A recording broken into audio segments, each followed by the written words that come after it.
भारत जैसे लोकतांत्रिक देश के लिए सरकार की मजबूती के साथ ही विपक्ष की मजबूती बहुत आवश्यक है। विपक्ष मजबूत होगा तो देश की जनता की आवाज़ को संसद में तेजी से उठाया जा सकेगा, सरकार उसकी बात सुनेगी और जनता के हित में सारी कवायदें होगी। लेकिन यहाँ प्रयास भारतीय जनता पार्टी की तरफ से कांग्रेस को कमज़ोर विपक्ष के रूप में प्रस्तुत करने का है और लगातार उसके नेता पर हमला करना है। यही वजह है कि कांग्रेस के नेता राहुल गांधी जो भी सवाल उठाते हैं, भारतीय जनता पार्टी उनके सवालों को हवा बना देती है, उनका मजाक उड़ाती है, उन सवालों को कमज़ोर करने का प्रयास करती है। यह उसकी राजनीतिक चालाकी है। चैनल सब्सक्राइब नहीं किया है तो कृपया सब्सक्राइब बटन दबाएं। अब उदयपुर का चिंतन शिविर कांग्रेस के लिए नई ऊर्जा लेकर के आया है। इससे कांग्रेस नेताओं में, कांग्रेस के कार्यकर्ताओं में नया विश्वास पैदा हुआ है। इस चिंतन शिविर का फोकस कांग्रेस ने 2024 के आम चुनाव को रखा है और आने वाले विधानसभा चुनावों में जो उसकी रणनीति होनी चाहिए उसने उस पर जोर दिया है। यही वजह है कि कांग्रेस का जो चिंतन शिविर कांग्रेस की लगातार हार की वजह से इस पूरे चिंतन शिविर में उसकी चिंता का विषय भी बना रहा है। पार्टी की चुनावी हार की चिंता भी इस चिंतन शिविर में जो प्रमुखता से उठी है, उसी की वजह से राष्ट्रीय स्तर पर कांग्रेस को मजबूत बनाने के लिए एक अलग विभाग यानी चुनाव विभाग के गठन का भी निर्णय लिया गया है, ताकि पार्टी के चुनाव संबंधी कार्यों को वह विभाग करे और हर समय पार्टी को चुनाव के लिए तैयार रखे और चुनाव की रणनीति पर निरंतर चिंतन मनन करे। उदयपुर में 13 से 15 मई तक आयोजित चिंतन शिविर में पार्टी नेताओं ने जिस बात को लेकर के मंथन किया है, उससे पार्टी कार्यकर्ताओं में ऊर्जा, उत्साह और उल्लास तो है, लेकिन बहुत विश्वास नहीं है।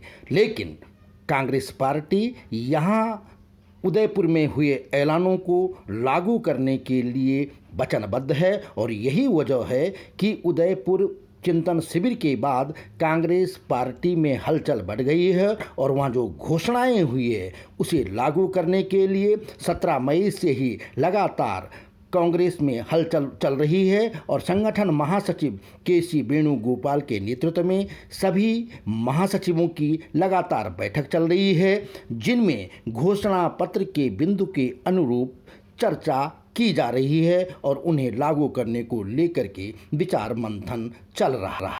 कांग्रेस में आया यह बड़ा बदलाव है। इसी को देखते हुए कांग्रेस मुख्यालय में जो हलचल बढ़ी है, वहां कई सालों से उदास रहने वाले 24 अकबर रोड में अचानक रौनक लौट आई है। नेता कार्यकर्ताओं से मिलते दिख रहे हैं, पत्रकारों से बात कर रहे हैं, पार्टी के नेता अपने कमरों में बैठे हुए नजर आ रहे हैं, कार्यकर्ता उनसे मिलने जा रहे हैं। पार्टी के वरिष्ठ नेता जयराम रमेश भी कहते हैं कि उदयपुर घोषणा पत्र को लागू करने के लिए 15 मई को समाप्त चिंतन के बाद चैनल सब्सक्राइब करने के लिए कृपया सब्सक्राइब बटन दबाएं।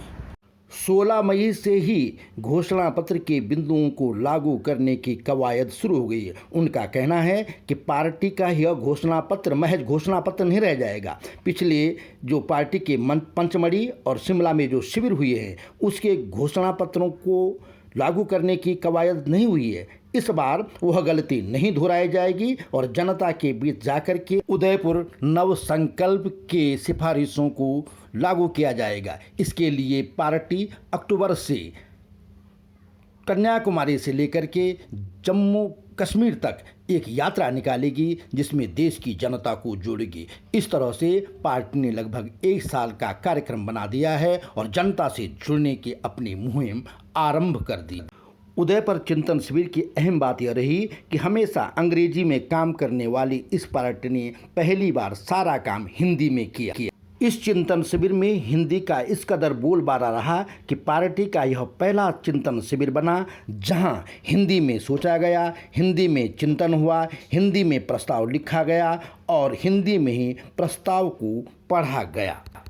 इस चिंतन शिविर के बाद कांग्रेस पार्टी में जोश खरोश नजर आ रहा है। देश की जनता से सीधे तौर पर जुड़ने के लिए उसने अपना फोकस अब भारत जोड़ो यात्रा पर कर दिया है।